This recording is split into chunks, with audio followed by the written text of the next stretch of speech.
Hello and welcome to Dick and Cherry Show number 4, Psilocybin, Leggo My Ego, TM. That is the working title. However, we will be discussing shrooms at large, both magic and the fly agaric, the two most frequently found types, with our resident fun guy, Dr. RandomerCam. Welcome to the Dick and Cherry Show. Hello, yes, that is definitely me. I know it's just a badger face, but see, it's my voice. No one can do my voice. It's too weird a voice to do. That is accurate. That is accurate. It is not Allison doing some necromancy or marionette puppetry. It is indeed Dr. RandomerCam on the Dick and Cherry. Or maybe it's the codger impersonating Dr. RandomerCam. Oh, now that's a twist. He is tricksy like that. So meta. Very accurate. Well, we have a topic that is a little topical. It's a little, recent events inspired somewhat. It has a bit of a sort of timely feel to it because of recent rumblings around the YouTubes that involve our community, that is the feminist, anti-feminist, the skeptic, the SJW, anti-SJW sort of world of YouTube and the YouTubers that participate in it.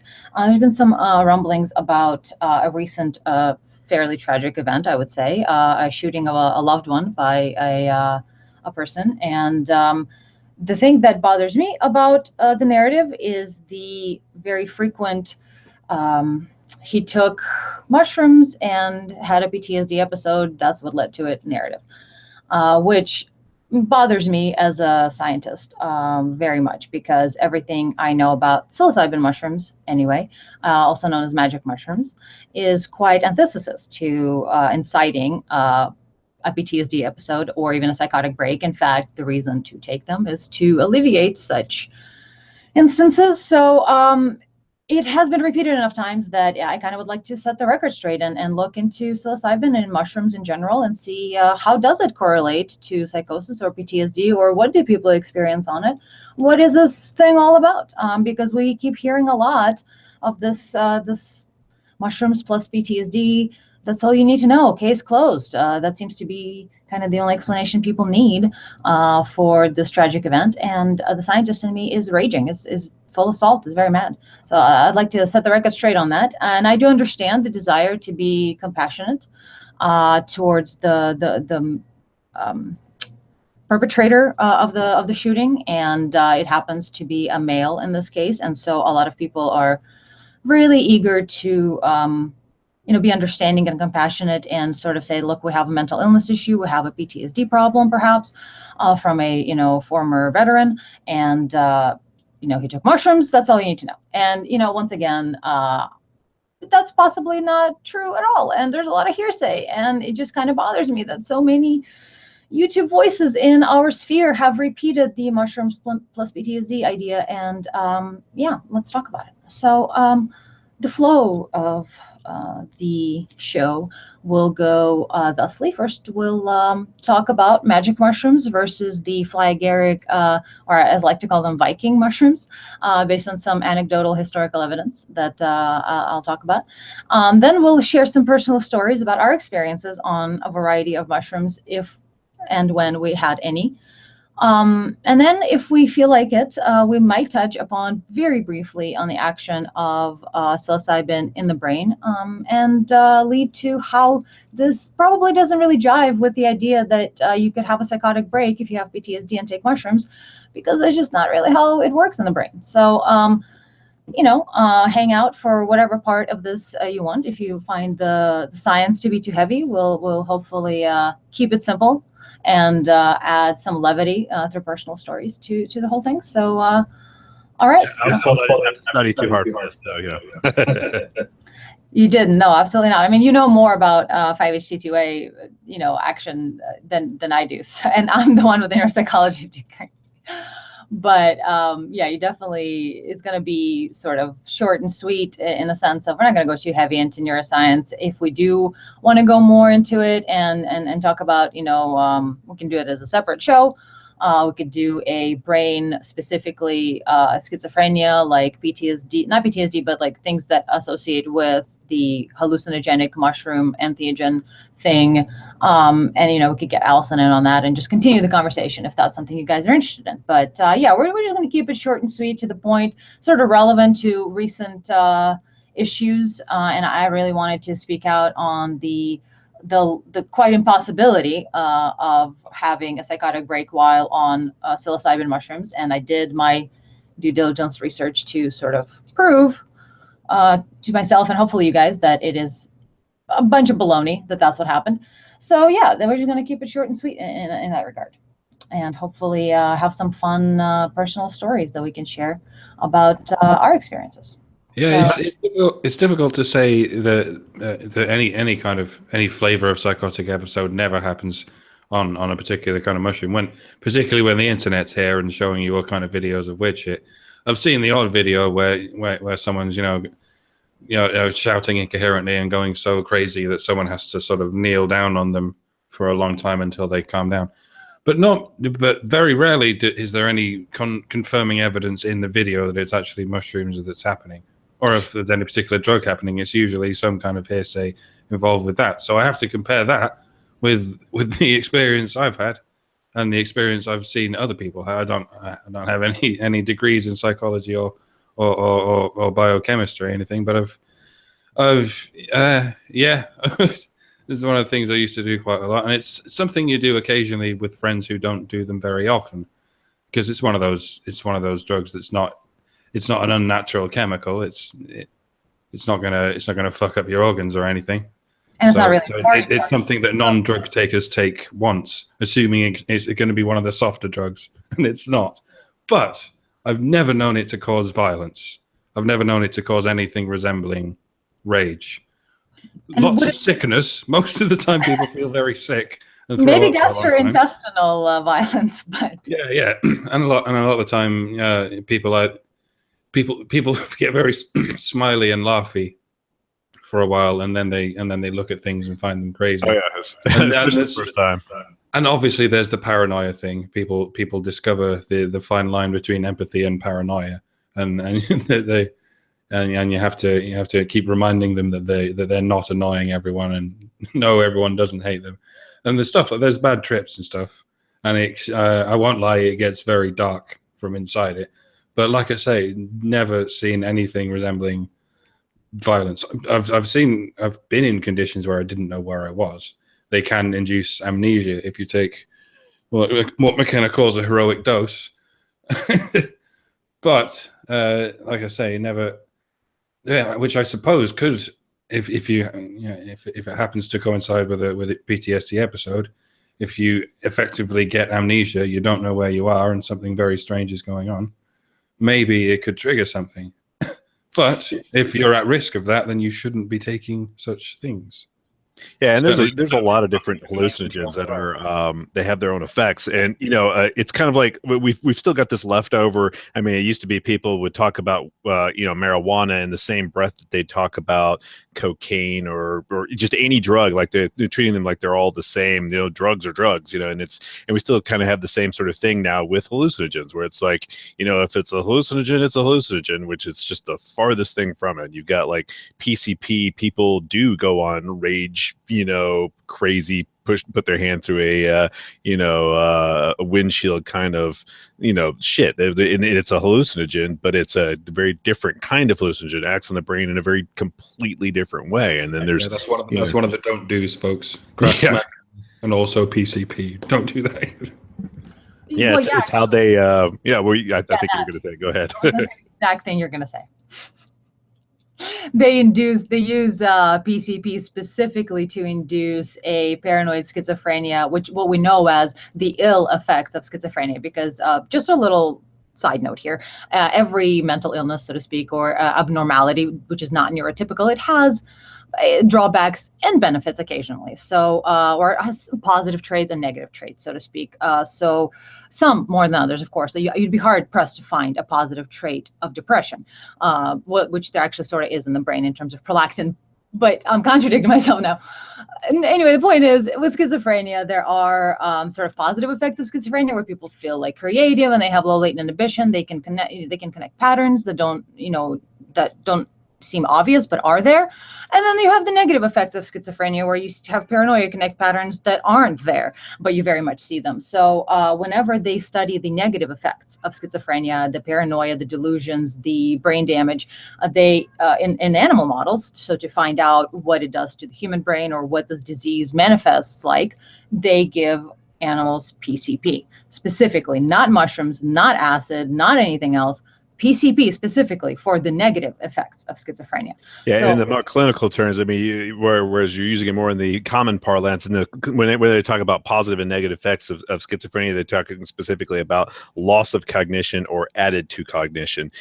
So, like for instance, with LSD and studies like that, they see that there is the positive effects of schizophrenia. In other words, there are things added to cognition, but there is not the loss of abilities that occurs with, like PCP, where there's the loss of the ability to determine, what is, a really stupid idea, and and what is actually, just something that you're kind of thinking about. And it's just how you can think about crazy shit, you do it every day, but then you kind of just disregard it because you're having a fun little fantasy thought, what if sort of thing. And that's because you still have your other faculties as well. And so that's kind of the difference there, is that when it's removing faculties, that's the negative effects of schizophrenia that schizophrenics sometimes do actually have as well, where they start to lose cognition because of certain parts of the brain being turned off or being burned out, etc.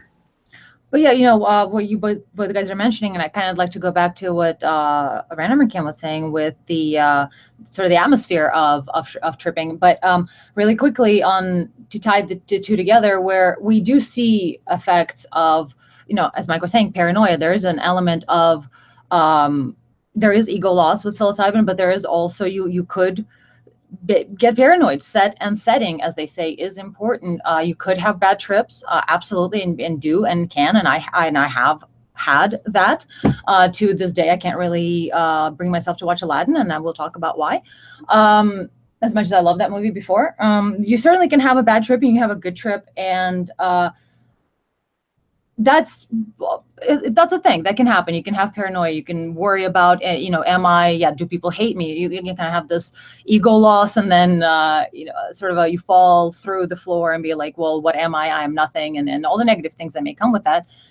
Once again, violence is not really a thing that happens, though. You are sort of incapacitated in a way. And just like when people are high on cannabis, this whole idea of somebody got high and killed their family with a hatchet is just so laughable, because once you've experienced cannabis or been around people who are on it, it is physically relaxing. People talk about being melted into the couch. Like you don't really feel like getting up and murdering people and being even active. You sometimes don't even want to leave the house unless you're hungry.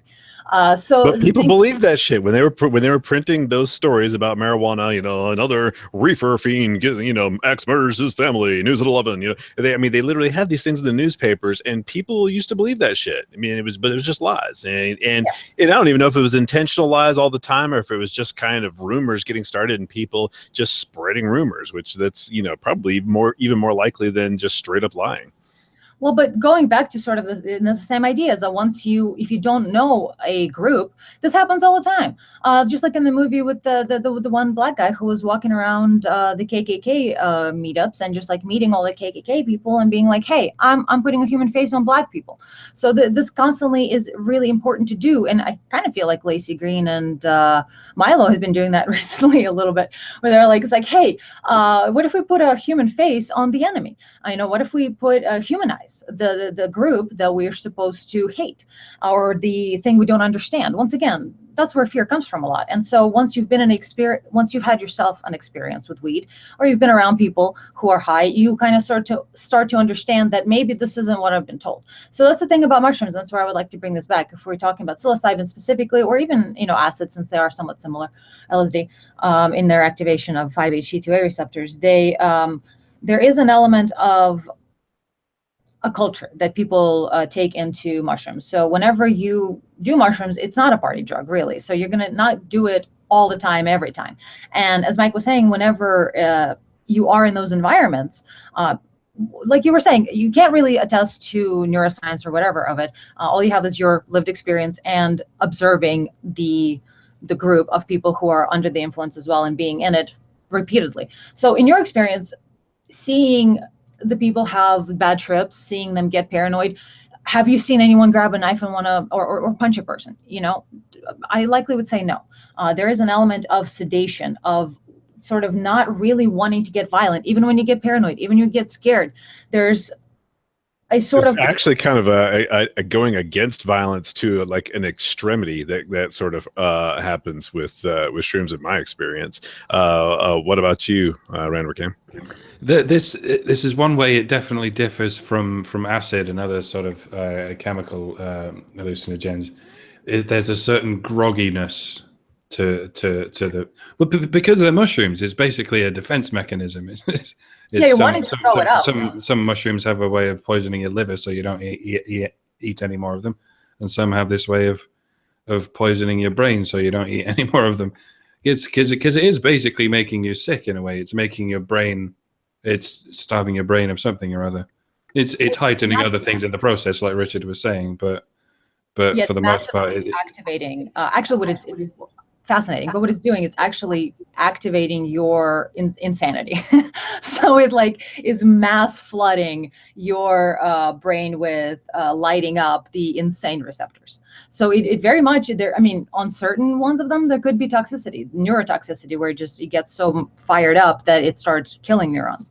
But yeah, there is an element of, as with peyote and with other ones, there is a gastrointestinal, there's something going on there where the body does have a sort of seemingly built-in mushroom defense, where it's like, you've eaten something that is affecting you. Maybe you should like kind of purge it. Maybe you should like lay down for a few hours and let it go through you, so definitely. Yeah, but basically, how most drugs work, which this was something that I remember, kind of discovering a few years back, and because the most common way in which most people see drugs is, I remember, for instance, that one of the things that I thought when I was 20 something was that how alcohol works is it starves your brain of water, and so you got to drink a lot of water, and that was kind of a very common belief, but when in fact it actually acts like a certain neurochemical, but in many cases there are literally, like for instance,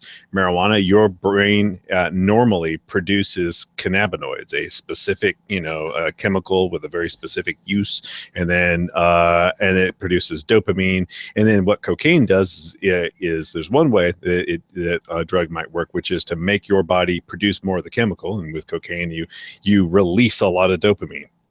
With other drugs, it's literally just a mimic of it. So like with cannabis, the chemical structure of cannabinoids is the same as the anandamide is the name of the cannabinoids that are in your body. They're called endogenous, that when your body produces them. And then what you're getting from the plant when you smoke it, breathe it in, or eat it or whatever, is a chemical that is like literally shaped the same. So therefore it can, connect to the brain in the same way, and that's true of a lot of different drugs, and that's true, of course, with psilocybin as well. Is that it is mimicking a serotonin. It basically it can activate serotonin receptors because it's similar to serotonin.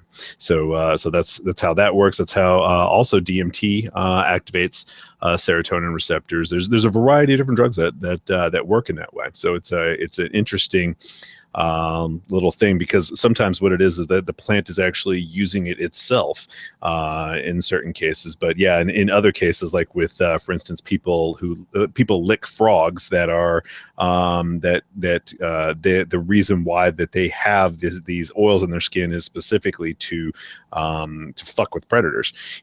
So it's like there's a lot of interesting little interactions with the frogs. I think it's called 5-MeO-DMT, if I remember correctly, and but it also does the same thing, is that it actually mimics a neurochemical. So there's just a little thing that it's not necessarily something you run into in your everyday life. You're just like, okay, drugs, they do something to you, whatever the fuck, and so I just wanted to kind of put that out there. Yeah, the kind of things that happen when you're on psilocybin mushrooms is you forget simple tasks, like you forget how to make tea. You get there, it takes you 5 minutes to sort of, you pick up the kettle and go, wait, No, I remember, which doesn't translate in easily into violent behavior. And another little factoid that they never tell you in the drug leaflets. They always tell you once you enter a trip, there's no way out of it. But cocaine actually has a way of stopping trips. I don't know what the chemistry behind it is, but obviously they're not going to tell you that because it's bad advice. By the way, the orange juice thing is a total myth. I don't know if it's good to tell people that because there's obviously there's something psychosomatic about it. If you think it's going to work, it works. But there's no chemical. No, sometimes with trips like on cannabis, especially when people start getting paranoid, a lot of times it's because their own blood sugar dropped. And so that's the only times that orange juice basically be useful. When you start having a response that is panicky, your body goes into a state where it's able to use up sugar faster, and so when you don't have the blood sugar, you're basically you can have a blood sugar crash, and so and that can cause some really negative feelings. And so if the cause of your problem is your low blood sugar, which happens very, very frequently with cannabis, for instance, a lot of times people get really paranoid, and that's one of the things that they like when a person like kind of wigs out at a cafe, in Amsterdam way back when, they just immediately bring you a sugar cube. There's just standard operating procedure. So there is a little bit of truth, but it's not when it comes to tripping. The only way you're going to be that's going to help you is if you're literally suffering from low blood sugar. And but yeah, that's the other thing is you can niacin. I find to be better than B12, but I always have both B12 and niacin available. Both of those will, especially together, will do a tremendous amount to reduce the effects of a trip. So if you've got somebody who's tripping and having a bad experience, then if you have some niacin, and especially the kind of niacin that causes a flush is better, that's something. They sell two kinds of niacin. Apparently, they sell the niacin that makes your whole face and ears flush, or skin, and make kind of itchy sometimes, uncomfortable. I personally burny. It can get really burny, and if you don't know that niacin does that, it'll freak you out. So that, but that's just the effect of niacin, of just regular niacin and not niacinamide. So. But having that because it the way that it affects your neurochemistry, it can really end a trip. And so I usually have all three. If you have all three of those things available, basically all the different effects that you might have. Right. Something to bring up some blood sugar, just in case that's happening because you're freaking out and your body's going into fight or flight mode and using up too much sugar. And then also something to actually, alter neurochemistry a little bit will do the trick. But yeah, those are some things that a lot of people didn't really know. But it's funny that you mentioned the beef. I was about to plug it. Go ahead, do it. It's my personal favorite. This is, I was in denial about being a nerd because kind of growing up in Russia, everyone's sort of a nerd if you're part of the intelligentsia and like not the sports meatheads, but like part of the readers and you wear glasses. That's just that you're a nerd, period. You just are, but you don't think about it because like it's your whole everything. But coming to America, I was like, okay, well, I'm not a nerd. What are you talking about? I'm cool. I'm hip. I'm a badass. And my favorite book was Roger Zelazny's Chronicles of Amber. And that's a book that has a unicorn, people talking to each other through cards. It has a magical kingdom that has princes and princesses. And it was my favorite fucking book. So of course, Richard Rall was like, yeah, no, you're a fucking nerd. Like, no, you are. And well, you were specifically saying, like, I don't really like fantasy. And you told me about this book. I'm like, what the fuck are you saying? Because I didn't know what fantasy like meant exactly. And so, that was my sort of understanding and coming to terms with, I'm a fucking huge fantasy freak. But it's a great, great book series. And it is a book series. It is Chronicles of Amber is the whole thing. And it's a Hugo Award winner and a Nebula Award winner, I think. Freaking badass. But so why are we talking about this? We're talking about this because B12 and out in particular is a phrase that came from that book. And one of the experiences that you have as a Prince of Amber is you can change the reality around you and thereby arrive in Amber by slowly changing the world around you until you go through all the different universes or shadows of the universes and arrive to the true center of the universe, which is Amber. So during one of those events of traveling, one of the princes yelled out, B12 and out, B12 and out, repeatedly when they were in this Alice in Wonderland world.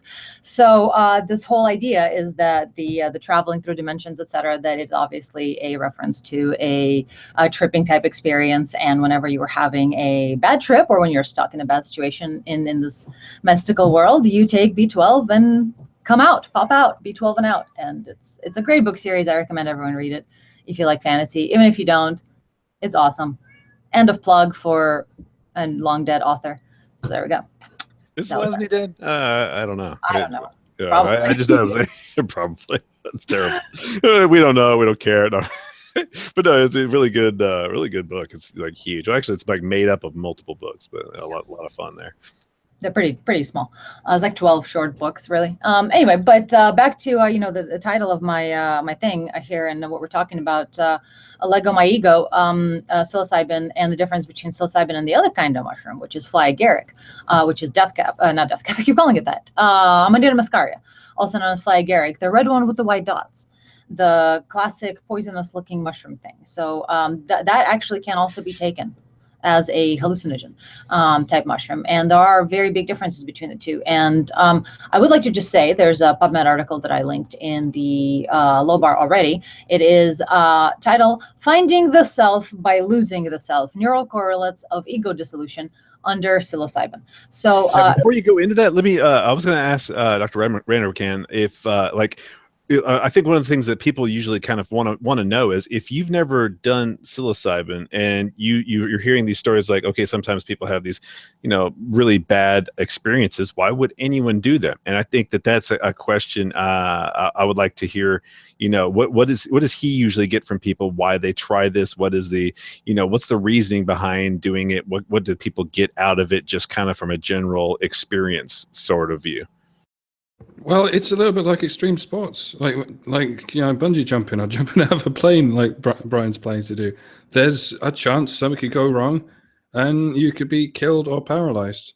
And I sort of make that same argument, but at least the furthest you'll fall on mushrooms is towards the floor.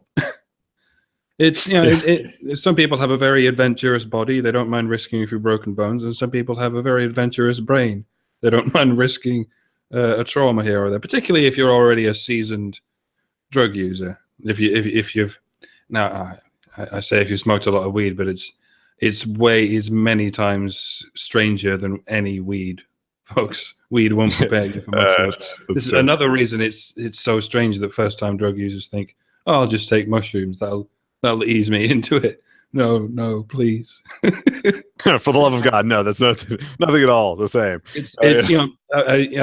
I've met people who've been taking like speed and pills for years, and they've never taken mushrooms. And then I give them mushrooms, and it just blows their mind. Like, holy shit, I've never experienced anything. Yeah, well, it's like a completely another level. Yeah, it's funny. So, I mean, it kind of got started. Well, I mean, I don't know if you know that mushrooms really came in recent times. Now, I mean, there's different cultures that pick and use mushrooms and have for long periods of time. But most recently, it kind of came out of Oaxaca, Mexico, where they used it as part of. They had two different drugs that they used specifically for. Mystical experiences, and that's kind of where a lot of the people that me and Cherry know, that's the angle that they come at it from. Instead of it being sort of a mental adventure, which it certainly can be, we tend to ourselves specifically use it for basically internal insight. You tend to have insights about the way that you've seen the world, the way that you think of the world, and things like that, especially if you come at it from that direction. Now, if you're coming at it from kind of like a, just fucking around perspective, well, then you might just kind of see things externally more, which can be a little more when you keep it external like that and you're not looking at the deepest parts of your inner workings, it can be a little more pleasant to just kind of experience the exterior world, see patterns, whatever, and that sort of thing, because it can be scary to kind of look in at yourself a whole lot from a sort of a third party perspective. Have you had that kind of experience yourself where you've kind of had that third party perspective on yourself where you're not you're just something kind of examining you and the rest of the world? Very much so. Very much so. That's why it's likened to It's why most LSD in particular is likened to the symptoms of schizophrenia. Sometimes you can be in a room with no people in it, and you'll be looking down for a few seconds, and time will pass, and you'll think you're in a party, like thriving with voices everywhere. You look up and go, "Oh no, those were all voices in my head." It's not so much the voices telling you what to do; it's sort of atmospheric noises that come and go. Yeah, and so there's a lot of people who don't, understand exactly. It's like, well, what exactly is going on with this experience? Why do people do it? What are the different things that they have? There's a few different websites that kind of can tell you about people's experiences. I think Arrowwood Vault is an interesting read if you're wanting to just kind of hear the various different ways in which people experience these things, because it is a radically different experience. And personally, I kind of find that it's sort of like when you're a person who has experienced these things versus one who hasn't. It's kind of like the difference between somebody. I can't say it's the difference between a virgin and not a virgin, because that's not profound enough. It's more like there's kind of like there's something more. I can't really put my finger on it, but it's more like child and adult, or someone who's been to war and a civilian. Right, exactly. It's just a completely different perspective on the world, sort of. You get red pilled a bit. I mean, it's like the Matrix. You do kind of see and neurochemically it's backed up by what happens, but you do end up seeing inside yourself, inside your own sort of thinking or patterns of behavior, or inside what you thought of the world, and then you're like, well, wait a minute, is that really holding up? You've gone robotic. Uh-oh. It may have cleared up. Yeah, okay, fine for me. Okay, this was an issue with Brian the other day, and I hope it spares me. Yeah, you're clear. Awesome. But yeah, the idea is that it does change the way you look at things. It makes you examine patterns, and patterns is how our brain sort of who you are in the daily of waking up, and this is me, this is my life, and sort of the day-to-day coherent narrative, the stream of consciousness sort of that you have going on, that is based on your brain activation patterns. And whenever you trip, those patterns are changed and they are different afterwards. So you are not the same person. But it's a navigational sort of thing. In other words, it's more like the difference in personhood is more about, you look at all the things that you knew this entire time, and really, like a lot of times you have all these opinions that you're kind of just given as a child, that you have into your teenage and even adult years, that you never looked at, and you never knew why you believed that. You just did. And then like feminism, like yeah, exactly. But then at a certain point in your life, you may have some sort of realization, and then that realization changes you. And it's the same kind of thing. It's a change of realization, where you look at all the data that you already had, and you never really examined these different incongruencies that you've been allowing to just exist in your head.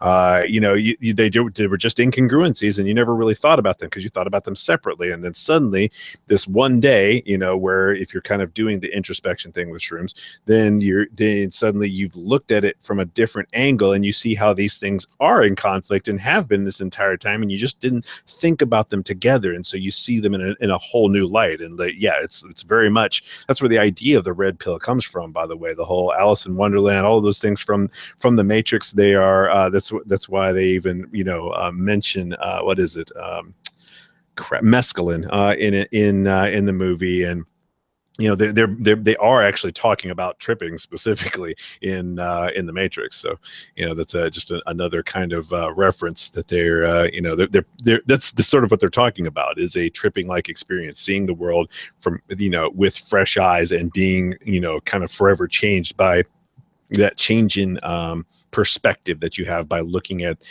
things that you already knew, but seeing them in a different light. Yeah, this is all psilocybins, by the way. Fly agarics don't do any of that.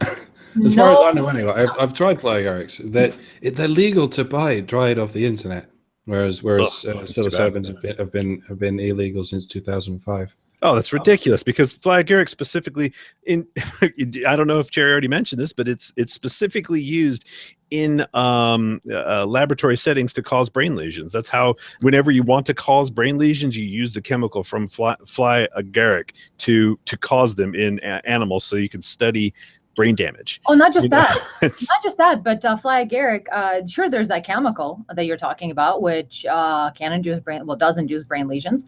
Also has toxicity, poisoning type of deaths, coma, all the good stuff. But in fact, when you take the mushroom itself, not the compound I just described and what it does, but the mushroom itself, fly agaric, it has seemingly large amounts of mannitol, I think it was.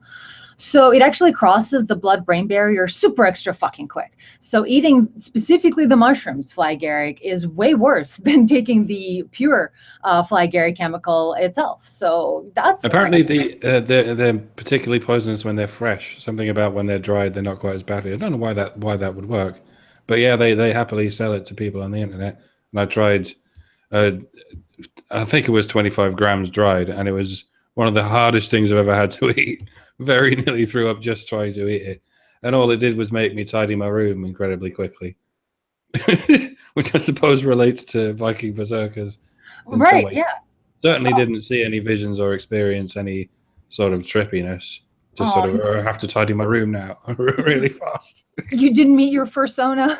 No, I don't know why people associate Alice in Wonderland with the red spotty mushrooms, because they, as far as I know, they don't do any of that shit. Yeah, I don't understand that either. I think it's just an old thing, because I grew up in Russia, so I kind of was exposed to a lot of older tales from like the Russian people. So basically all of USSR, that includes like the Asian Uzbeki people and like more Middle Eastern Azerbaijan people and all of those things together. So I like grew up in a lot of legends and a lot of old school Russian stories and like fables and parables, all those like long time ago memes and learning things for people, what they learned on as kids, and all of it features fly agaric always, constantly. Anytime you're doing this like forest scene and you're trying, I think it's like iconography is what I'm trying to get at. I think it's just one of those images. Well, I think it's also cultural, because I mean, basically, when it comes to shamans that used fly agaric, because shamans around the world used, psilocybin, because psilocybin is it's found like in a lot of different places. When we go back far enough, we find that it's used in a variety of cultures, but specifically in Siberia. And of course, when you go back to what they believe is what the Vikings used to go into the fucking rage, it is the fly agaric that's used across Siberia with the different shamans there. Well, I wonder if that's because it grows more there, because from what I understand, psilocybin does have to grow out of cow poop. It's like a thing that makes it awesome. So there's really not that many cows up in the tundra of Siberia, as much as we try.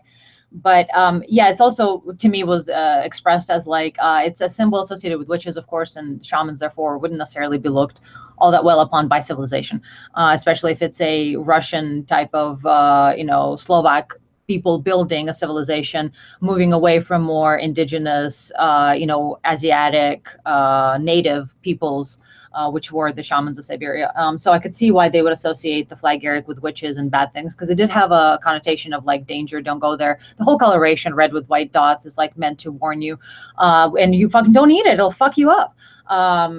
Similar to death cap, but not as obvious. And mushroom psilocybin, you can't really identify either. So it's actually, you have to take the time to press it against paper and do a thing to see the spore color, like to even know if it's psilocybin or not. Unlike fly agaric, which is like you instantly know what it is. It like tells you about itself. But yeah, the thing about Vikings, I'm really eager to talk about that. Real world, this is PubMed, and I will probably drop this link as well to the low bar. And it's an article, or I guess an abstract on PubMed, about prolonged psychosis after amanita muscaria ingestion. So if there was a mushroom which would induce PTSD and psychosis, It would probably not be the drug, which is known as novel psychopharmacological therapies for psychiatric disorders. Psilocybin is used for treatment of unipolar mood disorders. There's more psilocybin and psychedelics being used to treat mood disorders, psychiatric disorders. That's psilocybin. Amanita muscaria is prolonged psychosis after injection. Okay, so if there was any drug that would help PTSD, it would be psilocybin, and on which violence would not occur. And if there was a drug that would induce psychosis, it would be Amanita muscaria in terms of the tumor. Yeah, you take enough of it, you're going to get, the brain lesions from the ibotenic acid. So it's like, this it's actual study, though. I mean, this is on the 6th day, all symptoms of psychosis gradually disappeared. On the 6th day. And this was a man who, I think unintentionally ingested Amanita muscaria. And it was a 5-day paranoid psychosis that a 40-year-old man took no previous medical history, gathered and ate mushrooms he presumed to be this other kind, but half an hour later he started to vomit, fell asleep, was found comatose, having a seizure-like episode. On admission, he was comatose some more, so that whole coma thing, that's fun. And then for 5 days after that, he was, fucked up. So that's cool. But what they also talk about in terms of a potential historical reference to Amanita muscaria is the idea is that the Viking berserkers, the warriors, they actually used a Amanita muscaria concoction. They would grind up the mushrooms, and there's also a potential side note of using urine in order to extract the finer compounds out of this concoction. But they would, the short story is they would use Amanita muscaria, fly agaric mushrooms to amp themselves up before battle. And the idea is that these mushrooms would, and yes, they did vomit, but afterwards they felt great, and they would be foaming at the mouths, something that potentially is associated with taking fly agaric. And they would see visions that would inspire them to get aggressive, and they would actually see or feel themselves as animals. And so it would be not uncommon. That's actually why they think they would wear furs of certain animals, is that was their fursona. They kind of felt under the influence of fly agaric, they represented a fierce bear or a wolf, and they would sort of embody these animals and run around like them some, and fucking just cause mayhem and havoc and utter fear in their opponents. And that's kind of what supposedly Vikings did. They amped themselves up on fly agaric and got their fursonas on, and also they felt kind of invincible a little bit, perhaps is the idea, which is why they didn't really bother to wear armor, because they were just kind of wild and like, I feel like an animal, give me a skin, I don't need no armor, I'm gonna kick some ass. So I don't know how corroborated that is by historians all over the world, but fuck it, I like it. It's a fun story. So. Yeah, I mean it's fairly well yeah, it's not, in other words, it's not like they just go up and say it's a historical fact, but there's a lot of stories around it that seem to corroborate the evidence at hand. It's that they've not yet had any like solid evidence that I know of where they've like found specifically a pot of fly agaric in still preserved, buried with a Viking warrior, or something. It's like buried with his sword and shield.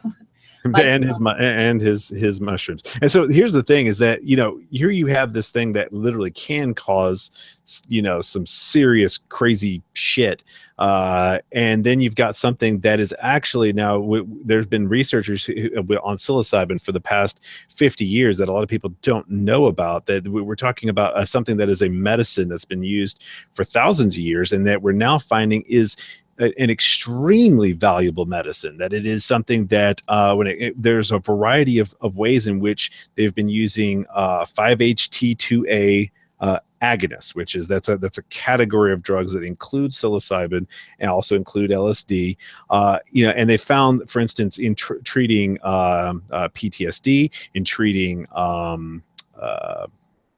addiction specifically, there's a variety of ways in which these things have seen better results than any other drug, than any other treatment, because it is basically a serotonin type of drug. It is, I mean, you've constantly heard about Prozac and things like that, and the way in which they work is related to serotonin, but in a very different way than psilocybin and LSD work. And so here you have these researchers who, you know, you've got people on the street who just use the word shrooms, and then they may be referring to these two just radically opposing drugs, and, you know, used kind of in the same breath. And that's why, you know, we're kind of spurging out about this. It's like, oh my God, there's this huge difference between agaric and psilocybin. One is a super powerful mushroom. In my personal opinion, it's one of the most important medicines on the planet. There's a variety of ways in which it causes these downstream effects that I won't get into, but it has ways of altering your neurochemistry to make you to put you in a more relaxed state where you understand your environment, feel more comfortable and confident in your environment. And then those changes to your stress hormone profiles, which are actually changes to the way that your brain fires as well, because your brain does impact the way in which you release stress hormones, obviously. Those changes can change your health your a variety of health outcomes, even in radical ways. And right now, I mean, they found very directly, they've been, you know, it's like, okay, we have this very direct evidence of how it impacts people who are facing death via cancer, et cetera. And they always find that, you know, that's one of the ways in which it's in treatment right now and approved for use with people who are dying. They can actually find a great deal of peace in their place in existence and in the idea of passing, etc. And so that's one of the ways in which it's being used right now, to make them not be freaked out, because it's one of the things that when people are dying, they can either, you know, have a peaceful, you know, interaction with everyone around them and, you know, kind of put their affairs in order, or they can just be flipping out and be depressed the whole time and die even quicker, usually is what ends up happening when people are freaking out.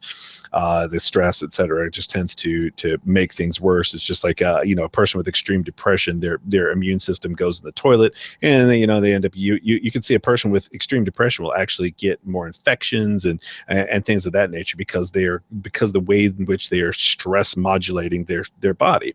And so that's one of the ways in which this is, you know, helps with people who are facing you know, they're facing basically inevitable death, and if they can do so with a modicum of fearlessness, then they actually end up living longer, and that time that they do live is better. And so that's why it's, you know, currently being used for that. But what I'm saying is that there are ways in which it's been used for thousands of years. There's a reason, you know, sometimes when you find like, okay, so let's go back to like all the way back into, you know, different religious rites. You know, why do they keep doing them? How do they end up surviving? And they kind of survive because they provide some sort of advantage. Like, for instance, the idea that God hates you when you eat pig.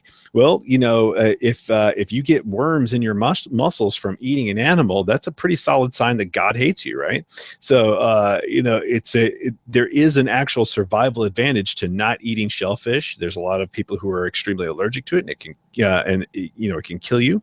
There's a lot of reasons why pig, you know, without the right, you know, cleanliness and cooking and things of that nature, you can, you know, easily end up with trichinosis. You know, so there are these things that they don't necessarily have the, you know, what they think is what's causing these bad effects afterwards. They're not linking it to the, you know, that's like, okay, well, there's some sort of worm that's in a parasite that's, you know, they didn't have that. They just had, you know, shit goes wrong when you do this, but they also had shit goes better when you do this as well. And that sort of happened with why hallucinogens have been used just all over the planet for long periods of time, is because there are these different positive effects that can occur from the use of hallucinogens.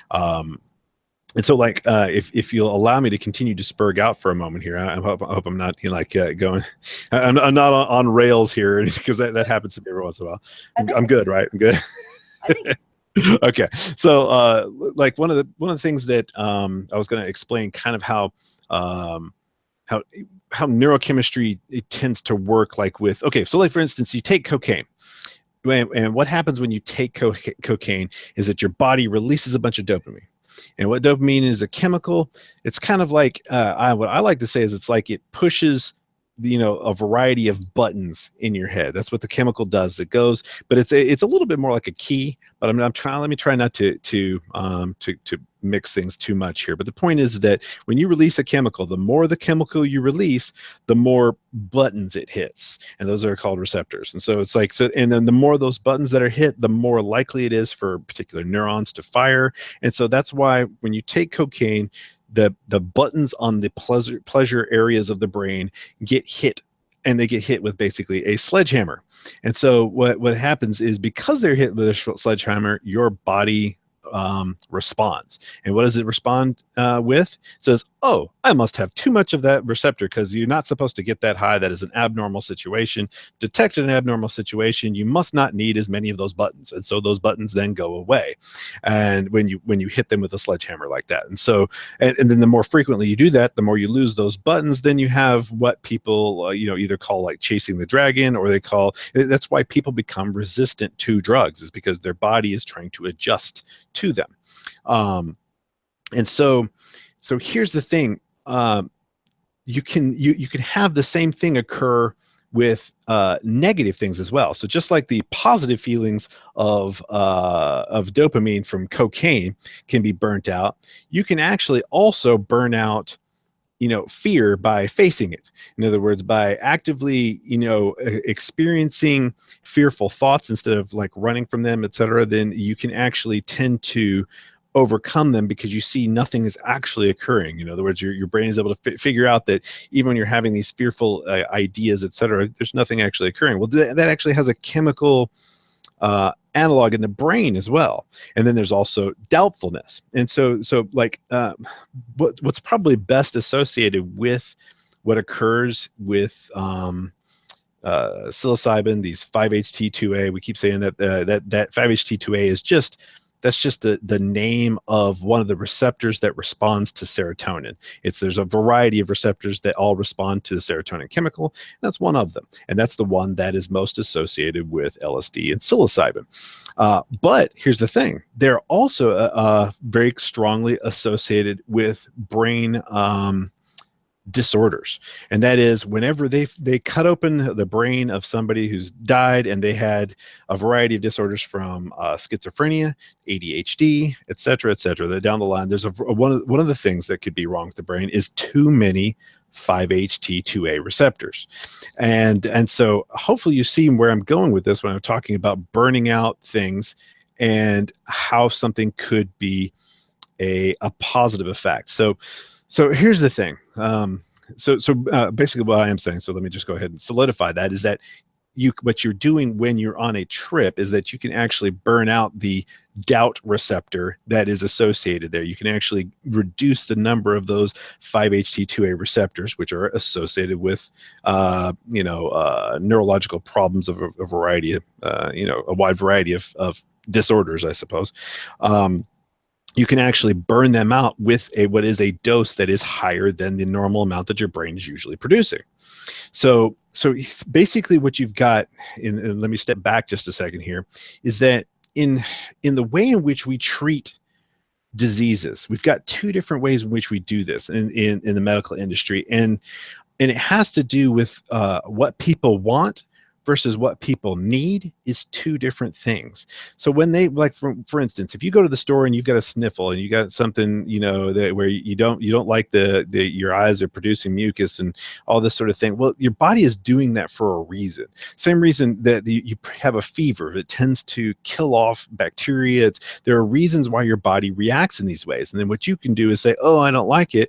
And you can get rid of the symptoms. But when you get rid of the symptoms with a antihistamine, you have not attacked the problem. And in certain cases, you can actually make the problem worse by suppressing your immune response. Now, there are cases when the immune system is overreacting and needs to be suppressed. So let's not get confused there. But there are instances where you can suppress your body's reaction to something and therefore keep the positive effects that your body is trying to do from occurring because you're being a baby.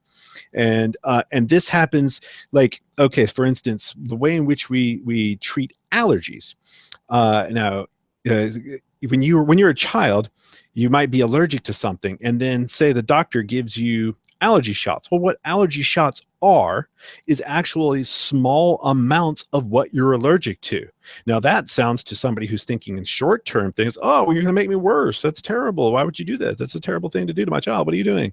Well, what they're doing is getting you to build up a resistance. Your body stops reacting to it because it understands what it is. The way in which it's what am I looking for?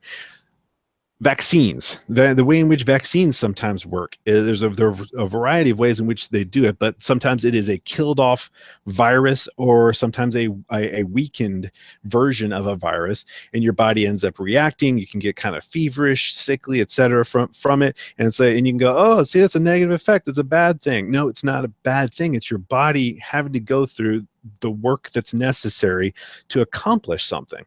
And so we have these ideas about treating things that what we do is we treat symptoms because that's what people will pay for, because that's what they want, is they want their sweeties. And so the medical industry, by being driven by what people want, which is to feel better immediately, they create drugs that impact you immediately in a positive fashion, but because they've impacted you immediately in a positive fashion, they make you worse in the long term. So, and the exact opposite also happens, that sometimes when something is negative in the short term, it is actually positive in the long term. And this is actually a very, just throughout reality, you should be able to find that occurs just constantly.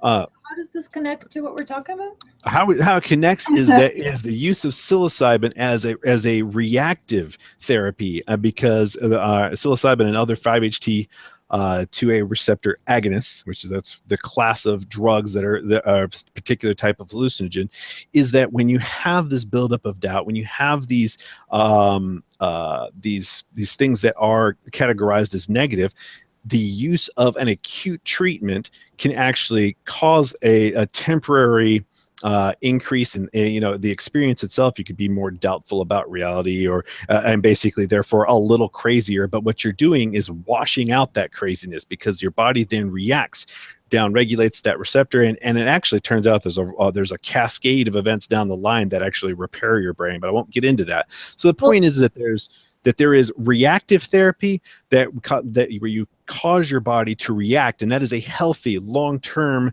view type of treatment. But then there's also ways in which they will give you drugs, like a lot in the psychopharmacology, they give you drugs that temporarily alleviate your symptoms while you are on the drug, but by doing so you actually become worse in a variety of ways. So, like for instance, whenever you antagonize a receptor, that means stop it from being activated, and that's how some drugs work, then you get rid of the symptom right then, but you didn't get rid of the receptor. And in fact, doing that, your body responds to that by producing more of the receptor. If the problem was you have too many of them in the first place, then you block them up so that they're not being activated, so you don't notice the symptoms. What have you done? You've made yourself worse in the long term, but you have cured the symptoms you're having at the moment. And that's why people who go on psychiatric drugs end up getting worse. Sum that up exactly with what you're saying, what you're referencing, for those who may not be able to see the whole big picture that was just painted. Let me condense it and talk about what we're talking about here. Is that you have 5-HT2A, aka serotonin receptor, that is a problem in a lot of disorders, depression, psychosis, schizophrenia, whatever. It's too much of 5-HT2A. And so what we end up doing with mushroom psilocybin is activating the fuck out of it. So yeah, you might get super crazy, and we'll get back on that, back to our original topic on that. So you might get super crazy for that moment, but then afterwards, you'll actually have less of the crazy or sad making receptors. On the other hand, what we end up seeing all too often currently is SSRIs, with the antidepressants currently that are peddled everywhere. SSRI stands for selective serotonin reuptake inhibitor, meaning it does the exact opposite of what mushrooms do. And what Rall was just saying is that it lets you deal with the symptoms of like depression or craziness or whatever. But what you're doing is you're stopping up or blocking off these receptors, and your body produces more. So you're actually creating more of sad or crazy making receptor, instead of activating it all at once and going through as we described, a harrowing sometimes experience of tripping. you, instead of doing that, you're just like, well, I just take some antidepressants and I'll feel better. And then people kill themselves when they go off antidepressants because the whole thing is fucking up your system. It's not actually helping it. It is just dealing with the symptoms. So on that, I'd really like to come back to the PTSD mushrooms thing. So we basically boil down to that, okay, largely you're not going to get fucking violent when you are on experiencing hallucinogenic trip on psilocybin specifically. So what people know as mushrooms, shrooms, magic mushrooms, it is psilocybin. It is not only in our personal experience, physically for us ourselves is difficult to be in any way violent. We have also observed that in every person that we've encountered who's also tripping during their trip. And now I actually have a PubMed article that shows that mixed serotonin receptor agonist psilocybin reduces threat-induced modulation of amygdala connectivity. What that means is, I don't know if you guys recall, we talked about amygdala on Cherry Stem before. It is the fear and social learning area of the brain. It is the area that lights up like a Christmas tree when kids have been, for instance, abused, or in general, there is a lot of stress or trauma in a person's life. Their amygdala will activate like crazy when kappa opioids are present, which is fear, stress, all of that. So we have a study here that shows that stimulation of serotogenic neurotransmitters, so the 5-HT2A, et cetera, serotonin that we're talking about, the buttons, by psilocybin, has been shown to shift emotional biases away from negative towards positive stimuli. So it is literally reducing threat-induced modulation of amygdala connectivity. So what normally you would perceive as a threat, and you get really freaked out about it, and it sends you into overdrive, fight or flight, violence, etc. When you are under the effects of psilocybin, that serotonin activation diverts this process. So it is absolutely no way, in my semi-professional opinion, that a person could murder someone even in throes of mushroom psilocybin-induced bad trip. I mean, you can't say absolutely no way, of course, but it's just so unlikely. But the truth of the matter is, okay, here's a personal experience. Yeah.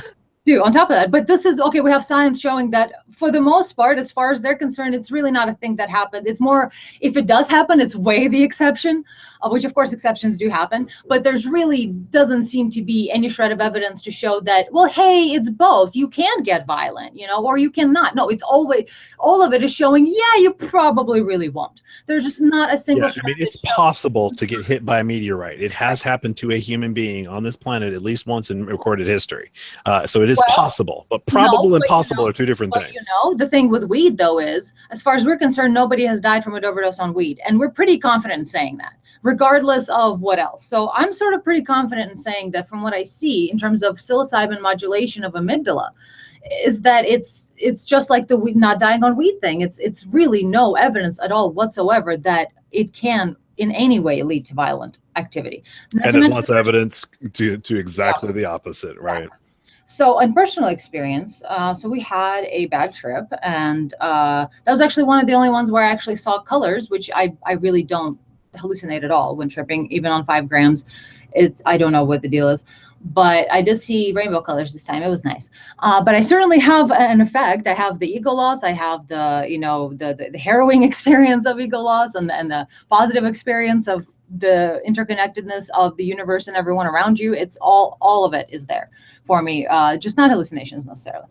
So there was a really bad trip and definitely the paranoia of being worried about other people that are around you. They may hurt themselves. It's certainly set and setting is important. You can get paranoid easily on mushrooms. Not saying you can't.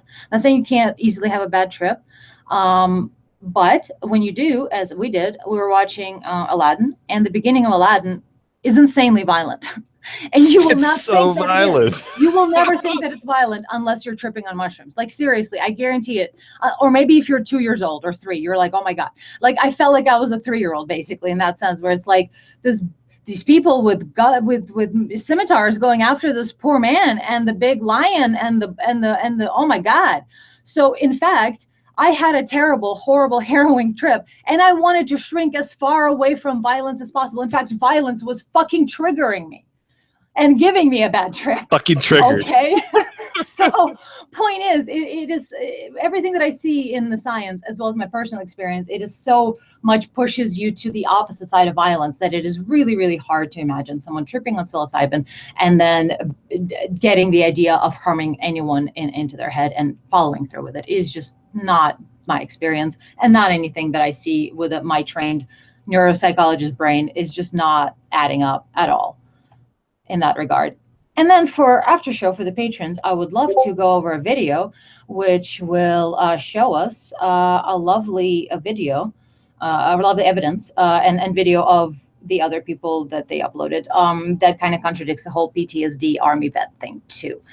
So that is a treat saved for the patrons, because there's only so much poop that we want to touch in public here. But I think I'm being called by the dominatrix, by the Mistress Allison, letting us know that we have met our requirement, that we are pretty much talked out in a way too. So our show can end at about an hour. Imagine that. We didn't get too verbose on this one. Yeah, we really enjoyed having Dr. RandomerCam with us. That was a special treat. Oh, don't do mushrooms, folks, unless you're in a comfortable place with friends and or loved ones. And even then, things could still go wrong. Yep, don't take them if you've got PTSD, folks. I wouldn't advise it. Probably just do it with a clinical. There's clinical settings which could help through mushrooms or even ecstasy. They have been tried under settings that are doctor monitored, are in hospitals, that are in every way on the up and up, and that may be a way in which you could take mushrooms to deal with your PTSD. But if you're just a random person in a random house with random people and you have PTSD, yeah, just for the love of God, don't really do that. Yeah, just generally, it's kind of like if you're like you have a jet engine, let specialists work on a jet engine, and your brain is way more complex than a jet engine. And so it's like, if you saw the engine wasn't working great on the plane, would you go in there and just start monkeying with it because you heard that sometimes the carburetor goes awry? Probably not. So, it's really kind of, it is something sometimes that you just don't, you want to leave up to professionals. But, if you want to do the research and, know all about jet engines yourself, then do that research. That's a good idea. Maybe then you can work on jet engines. Yeah, but take the time necessary to learn, and not just, oh, hey, this article says jet engines are as easy as making apple pie. Don't do that. Do actual research and consult professionals. Just fucking call up some chill, doc from like Terrence McKenna times and just fucking talk, real talk. So there's that, and we have a special little video about PTSD and lack of proof for that in this story that we're sort of subtweeting here, sort of subcovering. And yeah, that's for patrons. So definitely join us in Patreon. Feed the Badger is something else, never mind. Honey Badger Radio is patreon.com/honeybadgerradio for the main hub of operations, as well as patreon.com/Anna Cherry for specifically the Dick and Cherry show. And you get to be part of the after show regardless. Either way works, both ways, whatever you want to do. So we are now going to go off the air and open this room to patrons and have some fun with a little video. So thank you very much for joining us for the 4th installment of Dick and Cherry Show with special guest, Dr. RandomerCam. And we will see you guys next month. I'm going to spurg out all about autism. Finally, it is happening. It is coming next month. We're doing it. Words.